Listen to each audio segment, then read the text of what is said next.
Hi friends, പുതിയൊരു വീഡിയോയിലേക്ക് എല്ലാവർക്കും സ്വാഗതം. കൈലാഷ് പാർവതിയോടുള്ള ഇഷ്ടം തുറന്നു പറഞ്ഞ് സമ്മാനമായിട്ട് ഒരു മോതിരം കൊടുക്കാനുള്ള പരിപാടിയാണ്. അപ്പോൾ അക്കാര്യം മുക്തയോട് കൈലാഷ് പറയാണ്, എനിക്ക് നിൻ്റെ സഹായം വേണം, നീ ഒന്ന് എന്നെ സപ്പോർട്ട് ചെയ്യണം, എനിക്ക് പാർവതിയോട് എൻ്റെ മനസ്സിലുള്ള ഇഷ്ടം അവളോട് എനിക്ക് തുറന്നു പറയണം എന്നൊക്കെ പറയുന്ന സമയത്ത് മുക്ത അഭിനയിച്ചുകൊണ്ട് കൈലാഷിനോട് പറയണം, അതിനെന്താണ്, ഒരു തടസ്സവും ഇല്ലല്ലോ, ഇന്ന് തന്നെ കൈലാഷിൻ്റെ ഇഷ്ടം പാർവതിയോട് തുറന്നു പറഞ്ഞേക്ക് എന്ന് പറഞ്ഞ് കൈലാഷിനെ പാർവതി നിൽക്കുന്ന ആ ഭാഗത്തേക്ക് പറഞ്ഞു വിടാൻ കേട്ടോ. ഈ സമയം കരുണാകരനും മുക്തയും കൂടിയിട്ട് പ്ലാൻ ചെയ്യാണ്, ഇവന് ഒരിക്കലും കൈലാഷിനോട് അവൻ്റെ മനസ്സിലുള്ള ഇഷ്ടം തുറന്നു പറയാൻ കഴിയരുത്, അതിന് എന്തെങ്കിലും ചെയ്തേ മതിയാവൂ കരുണാകരൻ സാർ, അതിനിപ്പോൾ എന്താണ് ചെയ്യുക എന്നിങ്ങനെ മനസ്സിൽ ചിന്തിച്ചുകൊണ്ട് രണ്ടുപേരും നിൽക്കുന്ന ആ സമയത്താണ് അവിടേക്ക് സൗസവ് ജ്യൂസുമായിട്ട് വരുന്നത്. അങ്ങനെ സൗസവിനെ കാല് വെച്ച് കരുണാകരൻ അങ്ങ് തട്ടി വീഴ്ത്താണ്. അതിൻ്റെ റിവ്യൂ ഒക്കെ ഇന്നലെ ഞാൻ പറഞ്ഞിട്ടുണ്ട്. കൈലാഷിന് പാർവതിയോട് ഇഷ്ടം തുറന്നു പറയാൻ കഴിയുന്നില്ല. പിന്നീട് ഭക്ഷണമൊക്കെ കഴിക്കൽ കഴിഞ്ഞ ശേഷം എല്ലാവരും കൂടി നിന്ന് സംസാരിക്കുകയാണ്. പാർവതിയും പ്രിയനും ജയന്തിയും മോഹനും സൗസുമൊക്കെ നിന്ന് സംസാരിക്കുമ്പോഴാണ് കരുണാകരൻ വന്ന് പറയുന്നത്, ഫംഗ്ഷൻ തുടങ്ങാൻ പോവുകയാണ്, അവാർഡുകളും മറ്റും ആ റൂമിലാണുള്ളത്, അതെല്ലാം നിങ്ങൾ അങ്ങോട്ട് എടുത്തോണ്ട് വാ എന്ന് പറയട്ടോ. ആ സമയം പാർവതിയെ സഹായത്തിന് വിളിക്കുമ്പോൾ പാർവതിയും പറയാണ്, എനിക്കൊന്നും വയ്യ വരാനേ, അത് നിങ്ങൾ തന്നെ അങ്ങ് പോയി എടുത്താൽ മതി എന്ന് പറയട്ടോ. അപ്പോഴാണ് പ്രിയൻ പറയുന്നത്, എനിക്കറിയാം പാർവതി, നിന്റെ ഗന്ധർവൻ ആരാണുള്ളത് എനിക്കറിയാം, അയാളിപ്പോൾ എവിടെയാണ് ഉള്ളത് എന്നുള്ളതും എനിക്കറിയാം, ഞാൻ അതിനെക്കുറിച്ച് പറയണമെങ്കിൽ നീ എൻ്റെ കൂടെ വന്നാൽ മതി എന്ന് പറയട്ടോ. സത്യമായിട്ടും നിങ്ങളെ എനിക്ക് വിശ്വസിക്കാമോ എന്ന് ചോദിക്കുമ്പോൾ സത്യമായിട്ടും എന്നെ വിശ്വസിക്കാം, ഞാൻ നിന്നെ ഗന്ധർവനെ കാണിച്ചു തരാം, ഉറപ്പായും ഇന്ന് തന്നെ ഞാൻ ഗന്ധർവനെ കാണിച്ചു തരാം, അവൻ ആരാണെന്നുള്ളതും നിന്നോട് ഞാൻ പറഞ്ഞു തരാം, എന്നാൽ എൻ്റെ കൂടെ വാ എന്ന് പറഞ്ഞ് പാർവതിയെയും കൂട്ടി പ്രിയൻ ആ റൂമിലേക്ക് പോവാൻ കേട്ടോ. ഈ സമയം അരവിന്ദൻ ഏർപ്പാടാക്കിയിട്ടുള്ള ആ ഗുണ്ട പാർവതിയെ കൊല്ലാൻ വേണ്ടിയിട്ടുള്ള ഗുണ്ട പുറകെ ചെല്ലുകയാണ്. അങ്ങനെ റൂമിലെത്തിയ ശേഷം പാർവതിയും പ്രിയനും കൂടി സംസാരിക്കുകയാണ്. എന്നിട്ട് അവാർഡും മറ്റും എടുക്കുന്ന സമയത്ത് പ്രിയനോട് പാർവതി ചോദിക്കുകയാണ്, അല്ല നിങ്ങൾ എന്നെ പറ്റിച്ചതൊന്നുമല്ലല്ലോ, ആരാണ് ഞാൻ അന്വേഷിക്കുന്ന ഗന്ധർവൻ, നിങ്ങൾക്ക് അറിയാമെങ്കിൽ അയാൾ ഇപ്പോൾ എവിടെയാണുള്ളത് എന്നോടൊന്ന് തുറന്നു പറ എന്ന് പറയട്ടോ. അപ്പോഴാണ് അരവിന്ദൻ ഏർപ്പാടാക്കിയ ആ ഗുണ്ട ആ റൂമിലേക്ക് എത്തി നോക്കുന്നത്. അപ്പോൾ ഇവർ രണ്ടുപേരും കൂടി സംസാരിക്കുകയാണെന്ന് മനസ്സിലാക്കുമ്പോൾ ആ ഗുണ്ട മനസ്സിൽ ചിന്തിക്കുകയാണ്, ഇവനെ ഇവിടെ നിന്നും എങ്ങനെയെങ്കിലും ഒഴിവാക്കണം, എങ്കിൽ മാത്രമാണ് എനിക്ക് ആ പാർവതിയെ കൊല്ലാൻ കഴിയൂ എന്ന് ആ ഗുണ്ട മനസ്സിൽ ചിന്തിക്കാൻ കേട്ടോ. എന്നിട്ട് നേരെ മെയിൻ സ്വിച്ച് ഉള്ള റൂമിലേക്ക് അയാൾ ചെല്ലാണ്. എന്നിട്ട് മെയിൻ സ്വിച്ച് ഓഫാക്കാനുള്ള പരിപാടിയാണ് അയാൾ പ്ലാൻ ചെയ്യുന്നത്. ഈ സമയം പ്രിയനാണെങ്കിലോ പാർവതിയോട് ഗന്ധർവൻ ആരാണെന്നുള്ളതിനെ കുറിച്ച് പറയാൻ തുടങ്ങാൻ കേട്ടോ. അപ്പോൾ ഏറ്റവും നല്ലത് എനിക്ക് ഈ മാലയുടെ പകുതി, ഈ ഹാർട്ടിൻ്റെ പകുതി അങ്ങ് കാണിച്ചു കൊടുത്താൽ ഉറപ്പായും ഗന്ധർവൻ ഞാനാണെന്നുള്ളത് പാർവതിക്ക് മനസ്സിലാവും. അപ്പോൾ പാർവതിയുടെ മനസ്സിൽ എന്നോടുള്ള ദേഷ്യം ആദ്യമൊക്കെ ഒന്ന് പ്രകടിപ്പിച്ചെങ്കിലും കൂടിയിട്ട് പിന്നീട് എന്നോടുള്ള ദേഷ്യം കുറേശ്ശെ ആണെങ്കിലും പാർവതിയുടെ മനസ്സിൽ നിന്നും പോവും, അതെനിക്ക് ഉറപ്പാണ്, എന്ത് തന്നെ വന്നാലും ശരി ഞാൻ ആ മാലയുടെ ഹൃദയത്തിൻ്റെ പകുതി ഞാനിപ്പോൾ കാണിച്ചു കൊടുക്കട്ടെ എന്ന് മനസ്സിൽ ചിന്തിച്ചുകൊണ്ട് പ്രിയൻ പോക്കറ്റിൽ നിന്നും ആ മാല ഇട്ട് വെച്ചിരിക്കുന്ന ബോക്സ് അങ്ങ് എടുക്കാൻ കേട്ടോ. എന്നിട്ട് പാർവതിയാണെങ്കിലും അവിടെ മൊത്തം ഒന്ന് നോക്കുകയാണ്, അല്ല നിങ്ങൾ എന്നെ കബളിപ്പിക്കാൻ വേണ്ടിയിട്ടാണ്, എന്നെ പറ്റിച്ചിട്ടാണോ ഇവിടേക്ക് കൊണ്ടുവന്നത്, നിങ്ങൾ ഇതുവരെയും എന്നോട് ഗന്ധർവനെ കുറിച്ചൊന്നും പറഞ്ഞില്ലല്ലോ, നിങ്ങൾക്ക് എന്താ പറയാൻ വയ്യേ, നിങ്ങൾ എന്നെ വെറുതെ ഈ ഷീൽഡും മറ്റും എടുക്കാൻ വേണ്ടിയിട്ട് എന്നോട് കള്ളം പറഞ്ഞതാണോ എന്ന് ചോദിക്കുമ്പോൾ, നീയൊന്ന് അടങ്ങ് പാർവതി, ഞാൻ നിന്നോട് കള്ളമൊന്നും പറഞ്ഞതൊന്നല്ല, ഗന്ധർവൻ ആരാണെന്നുള്ളത് എനിക്കറിയാം, ഞാൻ നിന്നോട് അത് പറയുകയും ചെയ്യാം, അതിന് വേണ്ടിയിട്ടാണ് ഞാൻ നിന്നെ ഇപ്പോൾ ഇവിടേക്ക് കൊണ്ടുവന്നത് എന്ന് പറഞ്ഞ് പോക്കറ്റിൽ നിന്നും ആ ഹൃദയത്തിൻ്റെ പകുതി വെച്ചിരിക്കുന്ന ആ ബോക്സ് പോക്കറ്റിൽ നിന്ന് അങ്ങ് എടുക്കാൻ കേട്ടോ. അതോടുകൂടി പോക്കറ്റിൽ നിന്നും എടുത്തതോടുകൂടി അപ്പോഴത്തേക്കും ആ ഗുണ്ട മെയിൻ സ്വിച്ച് അങ്ങ് ഓഫ് ചെയ്യാണ്. അതോടുകൂടി പ്രിയൻ്റെ കയ്യിലിരിക്കുന്ന ആ ബോക്സ് താഴെ വീഴുകയാണ് കേട്ടോ. അപ്പോൾ പാർവതി പെട്ടെന്ന് അങ്ങ് ഞെട്ടിപ്പോവുകയാണ്, അയ്യോ എന്താണ് കറണ്ട് പോയത് എന്ന് പാർവതി ചോദിക്കുകയാണ്. അപ്പോൾ പ്രിയനാണെങ്കിൽ കയ്യിലുള്ള ബോക്സ് താഴെ വീണത് കൊണ്ട് അത് എടുക്കാൻ വേണ്ടി താഴേക്ക് കുമ്പിടുന്ന സമയത്ത്, നിങ്ങൾ എന്താണ് ഈ കാണിക്കുന്നത്, എന്താണ് നിങ്ങൾ നിലത്ത് ചെയ്യുന്നത് എന്ന് ചോദിച്ചുകൊണ്ട് ഒച്ച എടുക്കാൻ കേട്ടോ. അപ്പോൾ പ്രിയൻ്റെ കയ്യിൽ ആ ബോക്സ് അങ്ങ് കിട്ടുന്നില്ല. ബോക്സ് അവിടെ താഴേക്ക് വീണത് എവിടെയാണെന്ന് മനസ്സിലാക്കാതെ പ്രിയൻ കുറച്ച് തപ്പുന്നൊക്കെയുണ്ട്. പക്ഷേ പാർവതി ദേഷ്യപ്പെടുന്നത് കൊണ്ട് പ്രിയൻ പെട്ടെന്ന് അവിടെ നിന്ന് എണീക്കാൻ കേട്ടോ. എന്നിട്ട് പ്രിയൻ പറയാണ്, നീ ഒരു കാര്യം ചെയ്യും, നീ ഇവിടെ നിൽക്ക് പാർവതി, ഞാൻ എന്തുകൊണ്ടാണ് കറണ്ട് പോയത് എന്നൊന്ന് നോക്കട്ടെ, നീ ഇവിടെ നിൽക്ക് എന്ന് പറഞ്ഞ് പ്രിയൻ അവിടെ നിന്നും റൂമിൽ നിന്നും നേരെ മെയിൻ സ്വിച്ച് ഇരിക്കുന്ന ആ ഭാഗത്തേക്ക് പോവാണ്ട്. അപ്പോഴത്തേക്കും ഈ ഗുണ്ട പാർവതിയുടെ അടുത്തേക്ക് വരികയാണ്. എന്നിട്ട് പാർവതിയുടെ കഴുത്തിലേക്ക് ഒരു കയറങ്ങ് ഇട്ട് പാർവതിയെ കൊല്ലാൻ വേണ്ടി ശ്രമിക്കാൻ കേട്ടോ. അപ്പോൾ പാർവതി, അയ്യോ എന്താണ്, ആരാണ് എന്നെ കൊല്ലാൻ ശ്രമിക്കുന്നത് എന്ന് പറഞ്ഞ് പാർവതി വെപ്രാളം പിടിക്കുന്നുണ്ട്. അയാളെ എന്നെ പുറകിലൂടെ അങ്ങ് മാറ്റാനൊക്കെ ശ്രമിക്കുമ്പോഴും പാർവതിക്ക് അതിന് കഴിയുന്നില്ല. അങ്ങനെ പാർവതി അങ്ങ് കൊതറുന്ന സമയത്ത് അയാളുടെ കയ്യിൽ നിന്നും കയ്യിലുള്ള ആ കയറങ്ങ് താഴേക്ക് വീണ് പോവാൻ കേട്ടോ.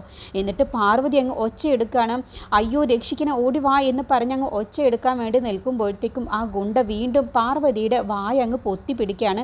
അപ്പോൾ ഇതൊന്നും തന്നെ പ്രിയൻ അറിയുന്നില്ല. അങ്ങനെ പ്രിയൻ മെയിൻ സ്വിച്ചിൻ്റെ അവിടെ പോയ ശേഷം മെയിൻ സ്വിച്ച് ഓൺ ആക്കാൻ വേണ്ടി ഇങ്ങനെ നിൽക്കുകയാണ്. അപ്പോൾ ആ സമയത്ത് പ്രിയൻ സ്വയം മനസ്സിലിങ്ങനെ ചിന്തിക്കുകയാണ്, എൻ്റെ ഇഷ്ടം തുറന്നു പറയാൻ പറ്റിയ ഒരു അവസരമായിരുന്നു, പക്ഷേ അപ്പോഴത്തേക്കും കറണ്ട് അങ്ങ് പോയി. അപ്പോൾ എന്താ എൻ്റെ ഇഷ്ടം തുറന്നു പറഞ്ഞാൽ അത് ഇരുട്ടിലാകുമോ, എന്താവും ഇങ്ങനെ ഒരു സൂചന എനിക്ക് ദൈവം കാണിച്ചു തന്നത്, എന്തുകൊണ്ടാവും, എന്തോ എങ്കിലും പ്രശ്നമുണ്ടാകുമോ എന്നൊക്കെ സ്വയം മനസ്സിലിങ്ങനെ പ്രിയൻ ചിന്തിക്കുകയാണ്. എന്നിട്ട് പെട്ടെന്ന് മെയിൻ സ്വിച്ച് അങ്ങ് ഓൺ ആക്കുക കേട്ടോ.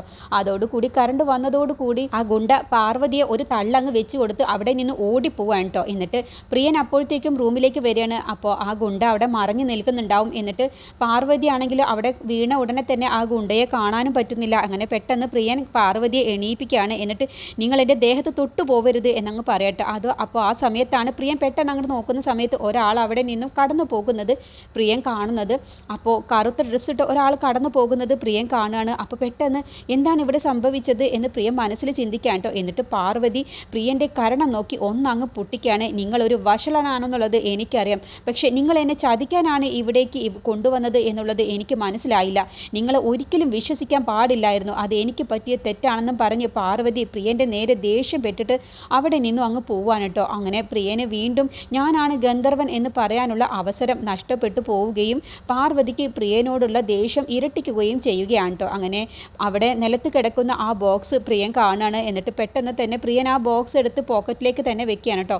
എന്നിട്ട് പ്രിയൻ മനസ്സിൽ ചിന്തിക്കുകയാണ്, ആരാവും പാർവതിയെ കൊല്ലാൻ വേണ്ടി വന്നത്, അയാൾ എന്തിനാണ് ഇവിടെ ഒരു കയറിട്ടിട്ടുണ്ടല്ലോ, ഇതിവിടെ ഉണ്ടായിരുന്നില്ല, പാർവതിയെ കൊല്ലാനാണ് അയാൾ വന്നിട്ടുള്ളത്, ആരാവും പാർവതിയെ ഇല്ലാതാക്കാൻ വേണ്ടി ശ്രമിക്കുന്നത്, അങ്ങനെയാണെങ്കിൽ പാർവതിയുടെ ജീവൻ അപകടത്തിലാണല്ലോ, അത് പാർവതി മനസ്സിലാക്കുന്നില്ല, ഞാനാണ് എന്നാണ് പാർവതി മനസ്സിലാക്കിയിട്ടുള്ളത്, അത് അവളുടെ ഒരു തെറ്റിദ്ധാരണയാണല്ലോ, എങ്ങനെയാണ് പാർവതിയെ ഞാനിത് വിശ്വസിപ്പിക്കുക എന്നൊക്കെ മനസ്സിൽ ചിന്തിച്ചുകൊണ്ട് പാർവതി പോയ ആ ഭാഗത്തേക്ക് പ്രിയൻ പെട്ടെന്ന് ചെല്ലുകയാണ് കേട്ടോ. എന്നിട്ട് പാർവതി അങ്ങ് തടയുകയാണ്, നീ ഒന്ന് എന്നെ മനസ്സിലാക്ക്, ഞാൻ നിന്നെ ഒന്നും ചെയ്തിട്ടില്ല, ഞാൻ കറണ്ട് ഓൺ ആക്കാൻ വേണ്ടിയിട്ട് മെയിൻ സ്വിച്ചിലേക്ക് പോയതാണ്, പക്ഷേ നിന്നെ ആരോ ഉപദ്രവിക്കാൻ വേണ്ടി ശ്രമിച്ചു, നിന്നെ കൊല്ലാൻ വേണ്ടി ശ്രമിച്ചു എന്ന് എനിക്ക് മനസ്സിലായി, പക്ഷെ അത് ഞാനല്ല, ആരാണെന്ന് എനിക്ക് മനസ്സിലായിട്ടില്ല എന്ന് പറയുമ്പോൾ നിങ്ങൾ ഒരക്ഷരം പോലും മിണ്ടിപ്പോവരുത്, നിങ്ങൾ പറയുന്നതൊക്കെ കണ്ണും പൂട്ടി ആ ജയന്തി ചേച്ചിയും സൗസവും മോഹനേട്ടനൊക്കെ വിശ്വസിക്കും, പക്ഷെ ഞാൻ വിശ്വസിക്കില്ല എന്നങ്ങ് പറയട്ടോ. നീ എന്നും എന്നെ മനസ്സിലാക്ക് പാറു, ഞാനല്ല ഇനിയൊന്നും മനസ്സിലാക്കി എന്ന് പറയുമ്പോഴും പാർവതി പ്രിയൻ്റെ വാക്കുകൾ കേൾക്കാൻ പോലും കൂട്ടാക്കാതെ ദേഷ്യപ്പെട്ടിട്ട് പാർവതി പ്രിയനെ ഒന്ന് ദേഷ്യത്തിൽ നോക്കിയ ശേഷം അവിടെ നിന്ന് അങ്ങ് പോവാൻ കേട്ടോ. അപ്പോൾ പ്രിയ മനസ്സിൽ ചിന്തിക്കുകയാണ്, ഇനി ഞാൻ എങ്ങനെ പാർവതിയെ വിശ്വസിപ്പിക്കും, ഞാനാണ് ഗന്ധർവൻ എന്ന് പറഞ്ഞാൽ പോലും ഇനി അവളത് അംഗീകരിക്കാൻ പോലും കൂട്ടാക്കില്ല, ഇനിയിപ്പോൾ എന്ത് ചെയ്യും എന്നൊക്കെ പ്രിയ മനസ്സിൽ ചിന്തിക്കുകയാണ്. എന്നിട്ട് പ്രിയ മനസ്സിൽ ചിന്തിക്കുന്നുണ്ട്, ഇവളെ ആരോ കൊല്ലാൻ നോക്കുന്നുണ്ട്, ആരായിരിക്കും, എന്തിനാവും അവർ പാർവതിയെ കൊല്ലാൻ വേണ്ടി ശ്രമിക്കുന്നത്, എന്തായാലും പാർവതിയെ ഒന്ന് ശ്രദ്ധിക്കണം, അല്ല എന്നുണ്ടെങ്കിൽ അവളുടെ ജീവന് തന്നെ അത് അപകടമാണ് എന്ന് മനസ്സിൽ ചിന്തിക്കുകയാണ്. എല്ലാവരും കൂടി ചെന്ന് ഫംഗ്ഷൻ നടക്കുന്ന ആ ഭാഗത്തേക്ക് ചെല്ലുകയാണ് കേട്ടോ. എന്നിട്ട് എല്ലാവരും അതിനെക്കുറിച്ചുള്ള നന്ദിയും കാര്യങ്ങളൊക്കെ സംസാരിക്കുകയാണ്. PKR സാറും കൈലാസും സത്യവും അങ്ങനെ എല്ലാവരും സംസാരിക്കുകയാണ് കേട്ടോ. എൻ്റെ സ്റ്റാഫുകൾ കാരണമാണ് ഈ കമ്പനി ഇത്രയും വളർന്നു വന്നത്, നിങ്ങളോട് അതിൻ്റെ നന്ദി എത്ര പറഞ്ഞാലും മതിയാവില്ല എന്നുള്ള നല്ല നല്ല വാക്കുകളൊക്കെ പറയുകയാണ്. അങ്ങനെ ഓരോ സ്റ്റാഫുകൾക്കും അവർക്ക് ഒരു അവാർഡും ഒരു ഷീൽഡുമായിട്ട് കൊടുക്കുന്നുണ്ട് കേട്ടോ. ഓരോരുത്തരും ചെയ്ത പ്രയത്നത്തിൻ്റെ ഫലമാണ് എന്ന് പറഞ്ഞിട്ട് അങ്ങനെ അവസാനം പിന്നെ കൊടുക്കാൻ പോകുന്നത് പാർവതിക്കാണ്. അപ്പോൾ പ്രിയനും ഒക്കെ കിട്ടിയിട്ടുണ്ടാവും ഓരോ അവാർഡും ഷീൽഡും കാര്യങ്ങളൊക്കെ, അതെല്ലാം തന്നെ സത്യയും കൈലാസും ഒക്കെ ചേർന്നിട്ടാണ് PKR സാറും കൂടി ചേർന്നിട്ടാണ് കൊടുക്കുന്നത്. അങ്ങനെ പാർവതിയെ വിളിക്കാൻ കേട്ടോ. അപ്പോൾ പാർവതി ജയന്തിയോട് പറയണേ, എന്തിനാണ് എനിക്ക് അവാർഡ് ഷീൽഡൊക്കെ തരുന്നത്, ഞാനതിന് ഈ കമ്പനിയിൽ ജോലി ചെയ്യാൻ തുടങ്ങിയിട്ട് വെറും 1 മാസമല്ലേ ആയിട്ടുള്ളൂ, പിന്നെ എന്തിനാണ് എനിക്കിത് തരുന്നത് എന്ന് ചോദിക്കുമ്പോൾ ജയന്തി പറയാണ്, ആ കമ്പനി ഇപ്പോൾ നിലനിൽക്കുന്നത് തന്നെ നീ കാരണമല്ലേ, ആ കമ്പനിയെ നീ എന്തെല്ലാം തരത്തിലാണ് സഹായിച്ചത്, നീ കൂടുതൽ ഒന്നും ചിന്തിക്കാതെ നീ ആ ഷീൽഡ് പോയി വാങ്ങ് എന്ന് പറയുമ്പോൾ പാർവതി അത് മടിയോട് കൂടിയിട്ടാണ് കേട്ടോ അവിടെ ഇരിക്കുന്നത്. അപ്പോൾ കൈലാഷ് അങ്ങ് വിളിക്കുകയാണ്, പാർവതി ഇങ്ങ് വാ എന്ന് പറഞ്ഞ് അങ്ങ് വിളിക്കുകയാണ്. അതോടുകൂടി പാർവതി അവിടേക്ക് ചെല്ലുകയാണ് കേട്ടോ, സ്റ്റേജിലേക്ക് ചെല്ലുകയാണ്. എന്നിട്ട് കൈലാഷും PKR സാറൊക്കെ കൂടി ചേർന്നിട്ടാണ് പാർവതിക്ക് ഷീൽഡും അവാർഡൊക്കെ കൊടുക്കുന്നത്. എന്നിട്ട് അവർ എല്ലാവരുടെയും മുന്നിൽ വെച്ച് പാർവതിയെക്കുറിച്ച് നല്ല നല്ല വാക്കുകൾ പറയാണ്. എൻ്റെ മകൻ്റെ ജീവൻ രക്ഷിക്കാൻ കാരണക്കാരിയായതും ഈ പാർവതിയാണ്, എൻ്റെ മകന് ബ്ലഡ് കൊടുത്ത് ഇന്ന് എൻ്റെ മകൻ ജീവനോടെ ഇരിക്കുന്നത് തന്നെ പാർവതി ബ്ലഡ് കൊടുത്ത് സഹായിച്ചത് കൊണ്ടാണെന്നുള്ളതും, പിന്നെ കമ്പനിക്ക് വേണ്ടി വലിയൊരു മയക്കുമരുന്ന് ഗാങ്ങിൽ നിന്നുമാണ് പാർവതി അവരെ കമ്പനി രക്ഷിച്ചത് എന്നുള്ള കാര്യമൊക്കെ എല്ലാവർക്കും മുന്നിൽ PKR സാർ പറയുകയാണ്. അങ്ങനെ പാർവതിയോട് ആ സമയത്ത് കൈലാഷ് ഇങ്ങനെ കണ്ണെടുക്കാതെ തന്നെ പാർവതിയെ സ്നേഹം കൊണ്ട് ഇങ്ങനെ നോക്കുകയാണ്. ഇതൊക്കെ കരുണാകരനും മുക്തയൊക്കെ കാണുന്നുണ്ട്, അവർക്കാണെങ്കിൽ ഒട്ടും തന്നെ ഇതൊന്നും ഇഷ്ടപ്പെടുന്നില്ല.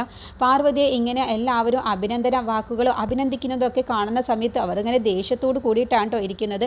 എന്നിട്ട് മുക്ത മനസ്സിൽ മനസ്സിൽ കരുതുന്നുണ്ട്, ഇതോടുകൂടി നിന്റെ കാര്യം കഴിഞ്ഞിട്ട് ഇനി നിന്നെ എല്ലാവരും വെറുക്കുന്ന നാളുകളാണ് വരാൻ പോകുന്നത് എന്നൊക്കെയാണ് മുക്ത ആ സമയം ചിന്തിച്ചു കൂട്ടുന്നത്. അങ്ങനെ പാർവതിയെ കാണുന്ന സമയത്ത് പ്രിയൻ ഇങ്ങനെ കൈയടിക്കുകയാണ് സന്തോഷം കൊണ്ട്. പാർവതിയെ എല്ലാവരും നല്ല നല്ല വാക്കുകൾ പറഞ്ഞ് അഭിനന്ദിക്കുന്ന സമയത്ത് പിന്നീട് ഫംഗ്ഷനൊക്കെ കഴിഞ്ഞ് എല്ലാവരും ആഘോഷങ്ങളും മറ്റും നടത്തുകയാണ് കേട്ടോ. രാത്രിയാകുന്ന സമയത്ത് ആഘോഷങ്ങളും മറ്റും നടത്തുകയാണ്. ഡാൻസും ചെറുതായിട്ടൊരു പരിപാടിയൊക്കെ അങ്ങോട്ടും ഇങ്ങോട്ടും ഒരു കസേരക്കളിയും അങ്ങനെയുള്ള കാര്യങ്ങളൊക്കെ ചെറുതായിട്ട് ഇങ്ങനെ ആഘോഷിക്കുകയാണ്. ആ സമയത്തൊക്കെ പ്രിയനോട് പാർവതിക്ക് വല്ലാത്ത ദേഷ്യം വരികയാണ് കേട്ടോ. പാർവതി പ്രിയൻ്റെ മുഖത്തേക്ക് നോക്കാൻ പോലും ഇഷ്ടപ്പെടുന്നില്ല. അപ്പോഴൊക്കെ പ്രിയൻ്റെ മനസ്സിൽ വല്ലാത്ത വിഷമം വരുന്നുണ്ട്. നീ എന്നെ പല തവണയായല്ലോ തെറ്റിദ്ധരിക്കുന്നത്, അങ്ങനെയുള്ള സിറ്റുവേഷനിലാണല്ലോ വന്നു ചേരുന്നതും എന്നൊക്കെ മനസ്സിലിങ്ങനെ പ്രിയനും ചിന്തിക്കുകയാണ്. അങ്ങനെ കസേരക്കളിയിലൊക്കെ പാർവതിയും പ്രിയനും എല്ലാവരും കൂടി ചേർന്നിട്ടാണ് കളിക്കുന്നത്. അവസാനം കൈലാഷും പാർവതിയും പ്രിയനും കൂടി ആവുകയാണ്. അപ്പോൾ പ്രിയ മനസ്സിൽ ചിന്തിക്കുകയാണ്, ഈ കസേരക്കളിയിൽ എന്തായാലും എൻ്റെ പാർവതി വിജയിക്കണം എന്ന് പ്രിയ മനസ്സിൽ ചിന്തിക്കുകയാണ് കേട്ടോ. പക്ഷേ അറിയാതെ ആണെങ്കിലും കൈലാഷും പ്രിയനും അവസാനമായി മാറാണ്. പാർവതി അങ്ങ് തോറ്റു പോവാണ്. അപ്പോൾ അത് പ്രിയന് വല്ലാത്തൊരു വിഷമം വരികയാണ്. ഞാൻ അറിയാതെ ആണെങ്കിലും പാർവതി നിനക്ക് തോൽക്കേണ്ടി വന്നല്ലോ എന്നുള്ള ഒരു കുറ്റബോധം മനസ്സിൽ വരികയാണ് കേട്ടോ. പിന്നീട് പ്രിയനും കൈലാഷും കൂടി കളിക്കുന്ന സമയത്ത് എല്ലാവരും പ്രിയ നീ ജയിക്കണം എന്ന് പറയാണ്.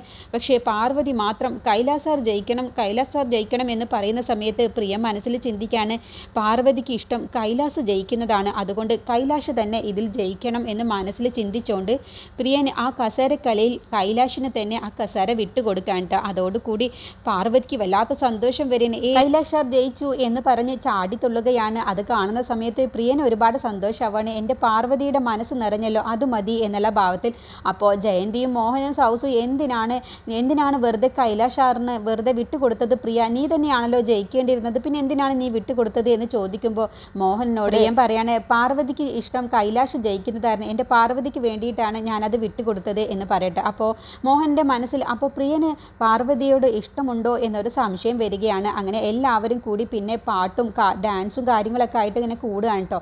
ആ സമയത്താണ് മുക്തയും കരുണാകരനും ഇനി കളിക്കാൻ ഒരുങ്ങുന്നത്. അപ്പോൾ കരുണാകരനാണെങ്കിലോ കള്ള് കുടിച്ച് 4 കാലിലായിട്ടുണ്ടാവും കേട്ടോ. മയക്കുപൊടി ചേർത്തിട്ടുള്ള ജ്യൂസ് പാർവതിക്കും കൈലാഷിന് മറ്റൊരു ജ്യൂസും അരവിന്ദനും മയക്കുപൊടി ചേർന്നിട്ടുള്ള ജ്യൂസുമായിട്ട് 3 ജ്യൂസുകളായിട്ട് അവിടേക്ക് രഘുവിനെ പറഞ്ഞു വിടുകയാണ്. എന്നിട്ട് രഘുവിനോട് മുക്തയും കരുണാകരും പറയാണ്, കൈലാഷിന് ഒരിക്കലും ഈ ജ്യൂസ് കൊടുക്കരുത്, അരവിന്ദനും പാർവതിയും ഈ ജ്യൂസ് കുടിക്കുന്നുണ്ടോ എന്നുള്ളത് നീ ഉറപ്പുവരുത്തണം എന്ന് അങ്ങ് പറയാട്ടോ. അങ്ങനെ രഘു ചെന്നിട്ട് ഇവർക്ക് 3 പേർക്കും ജ്യൂസ് കൊടുക്കുകയാണ്. കൈലാഷിനുള്ള ജ്യൂസ് കൈലാഷിൻ്റെ കയ്യിലും കൊടുക്കുകയാണ്, അരവിന്ദനുള്ള ജ്യൂസ് അരവിന്ദനും പാർവതിക്കുള്ള ജ്യൂസ് പാർവതിക്കും കൊടുക്കുകയാണ് കേട്ടോ. എന്നിട്ട് രഘു അങ്ങ് മാറി നിൽക്കുകയാണ്. അങ്ങനെ മുക്തയും കരുണാകരനും അവിടെ മാറി നിൽക്കുന്നുണ്ട് കേട്ടോ. അപ്പോൾ കരുണാകരൻ അന്ന് തല പൊന്തുന്നത് പോലും ഇല്ല, കള്ള് കുടിച്ച് 4 കാലിലായതുകൊണ്ട്. അപ്പോൾ മുക്ത കരുണാകരനെ ചീത്ത പറയുന്നുണ്ട്, നിങ്ങൾ എന്ത് പണിയാണ് കാണിച്ചത്, ഇന്നത്തെ ദിവസം ഇത് വേണ്ടായിരുന്നു, എന്നാലല്ലേ നമ്മൾ ഉദ്ദേശിച്ചതുപോലെ പ്ലാനുകളൊക്കെ നടക്കുകയുള്ളൂ, പാർവതിയെയും അരവിന്ദനെയും ഒരേ റൂമിൽ കിടത്തേണ്ടതല്ലേ, അപ്പോൾ അതിന് എന്നെ കൊണ്ട് ഒറ്റയ്ക്ക് കഴിയുമോ എന്ന് ചോദിക്കുമ്പോൾ ഞാൻ എത്ര തന്നെ കള്ള് കുടിച്ചാലും എനിക്ക് ഒരു കുഴപ്പവും വരില്ല, നമ്മൾ പറഞ്ഞതുപോലെ നമ്മൾ വിചാരിച്ചതുപോലെ തന്നെ കാര്യങ്ങളൊക്കെ ഞാൻ ചെയ്തോണ്ട് എന്ന് കരുണാകരൻ അങ്ങനെ പറയാട്ടോ. അങ്ങനെ ഇവർ 2 പേരും ജ്യൂസ് കുടിക്കുന്നില്ല. ഇവരെന്താ ജ്യൂസ് കുടിക്കാതെ അത് പിടിച്ചോണ്ട് നിൽക്കുന്നത്, അങ്ങോട്ട് ജ്യൂസ് കുടിച്ചൂടെ എന്ന് മുക്ത മനസ്സിൽ ഇങ്ങനെ ചിന്തിക്കാൻ കേട്ടോ. അപ്പോൾ പെട്ടെന്നാണ് ജയന്തിയും സൗസവും മോഹനും കൂടി കൈലാഷിനെ ഡാൻസ് കളിക്കാൻ വേണ്ടി വിളിക്കുന്നത്. അപ്പോൾ കൈലാഷ് കയ്യിലുള്ള ജ്യൂസ് അവിടെ വെക്കാൻ കേട്ടോ, ഞാനിപ്പോൾ കുടിക്കുന്നില്ല എന്നുള്ള ഭാവത്തിൽ. അപ്പോൾ അരവിന്ദനാണെങ്കിലോ കയ്യിലുള്ള ജ്യൂസ് കുടിക്കാതെ തന്നെ ഇവരുടെ ഡാൻസ് നോക്കി നിൽക്കണം. അപ്പോൾ മുക്തയും കരുണാകരനും ഇവരെന്താ ജ്യൂസ് കയ്യിൽ പിടിച്ചുകൊണ്ട് നിൽക്കുന്നത്, അതങ്ങ് കുടിച്ചൂടെ എന്നൊക്കെ ഇങ്ങനെ മനസ്സിൽ ചിന്തിക്കുന്നുണ്ട്. അപ്പോഴാണ് മുക്തയ്ക്ക് ഇനി ഒരു കോള് വരുന്നത്. അതും PKR സാറാവും വിളിക്കുക. അല്ല കൈലാഷിനെ വിളിച്ചിട്ട് കിട്ടുന്നില്ലല്ലോ, എനിക്ക് അവനോടൊരു അത്യാവശ്യ കാര്യം പറയാനുണ്ട് എന്ന് പറയുമ്പോൾ കൈലാഷ് ഡാൻസ് കളിക്കുകയാണ്, എന്താണ് എന്ന് ചോദിക്കുമ്പോൾ എന്നാൽ മുക്ത നീ പെട്ടെന്ന് തന്നെ ഇവിടേക്ക് വാ എന്ന് പറഞ്ഞ് PKR സാറ് അടുത്തേക്ക് വിളിക്കുകയാണ്. PKR സാറിൻ്റെ റൂമിലേക്ക് വിളിക്കുകയാണ്. അപ്പോൾ കരുണാകരനോട് മുക്ത ഫോൺ വെച്ച ശേഷം പറയണ അവർ കുടിക്കുന്നുണ്ടോ എന്നുള്ളത് കരുണാകരൻ സാർ നിങ്ങൾ ഉറപ്പ് വരുത്തണം, അതുവരെ ഇനി നിങ്ങൾ കള്ളൊന്നും കുടിക്കരുത് എന്ന് പറഞ്ഞിട്ടാണ് മുക്ത അവിടെ നിന്നും പോകുന്നത്. പക്ഷേ കരുണാകരൻ അതൊന്നും ശ്രദ്ധിക്കാതെ അവിടെ വീണ്ടും കള്ള് കുടിച്ചുകൊണ്ട് ബോധമില്ലാതെ അങ്ങ് ഇരുന്ന് പോവാൻ കേട്ടോ. അപ്പോഴത്തേക്കും പാർവതി ആ ജ്യൂസ് കുടിക്കുകയാണ്, ആ മയക്കുപൊടി ചേർത്ത ജ്യൂസ് കുടിക്കുകയാണ്. അരവിന്ദനാണെങ്കിലും അപ്പോഴും ആ ജ്യൂസ് കുടിച്ചിട്ടില്ല. അപ്പോഴത്തേക്കും കൈലാഷ് അവിടേക്ക് വരികയാണ്. അപ്പോൾ കൈലാഷിനെ കണ്ടപ്പോൾ അരവിന്ദൻ്റെ കയ്യിലുള്ള ജ്യൂസ് കൈലാഷിന് കൊടുക്കുകയാണ് കേട്ടോ. പെട്ടെന്ന് അരവിന്ദന് ഒരു കോള് വരുന്നത് കൊണ്ട് അരവിന്ദൻ പറയണേ എനിക്കൊരു പ്രധാനപ്പെട്ട കോള് വന്നിട്ടുണ്ട്, അതുകൊണ്ട് കൈലാഷ് നീ ഈ ജ്യൂസ് കുടിച്ചോ, ഞാൻ കുടിച്ചിട്ടില്ല, എനിക്ക് വേണ്ട, എനിക്ക് ഈ കോൾ അറ്റൻഡ് ചെയ്യണം എന്ന് പറഞ്ഞ് അരവിന്ദൻ അവിടെ നിന്ന് പോവാണ്. അങ്ങനെ പാർവതിയും ആ മയക്കുപൊടി ചേർത്ത ജ്യൂസ് കുടിക്കുകയാണ്, കൈലാഷും ആ മയക്കുപൊടി ചേർത്ത ജ്യൂസ് കുടിക്കുകയാണ് കേട്ടോ. അങ്ങനെ 2 പേരും ജ്യൂസ് കുടിക്കുകയാണ്. കുറച്ച് കഴിയുമ്പോഴത്തേക്കും അവർക്ക് ബോധം നഷ്ടപ്പെടാൻ തുടങ്ങുന്നുണ്ട്. അപ്പോഴത്തേക്കും അവർ മയങ്ങിപ്പോവുകയാണെന്ന് കാണുന്ന സമയത്ത് മുഖം കഴുകാൻ വേണ്ടിയിട്ട് പാർവതി വാഷ്റൂമിലേക്ക് പോകുന്നുണ്ട്. അതുപോലെ കൈലാഷും വാഷ്റൂമിലേക്ക് പോവുകയാണ് കേട്ടോ. ഇനി രണ്ടുപേരെയും കൂടി ഒരു റൂമിലാണ് ഇനി കിടക്കാൻ പോകുന്നത്. അബോധാവസ്ഥയിലുള്ള പാർവതിയെ മുക്ത ആ റൂമിലേക്ക് കൊണ്ടുപോയി ആക്കുന്നുണ്ട്. എന്നിട്ട് പിന്നെ അരവിന്ദനെ തപ്പി നടക്കുകയാണ്.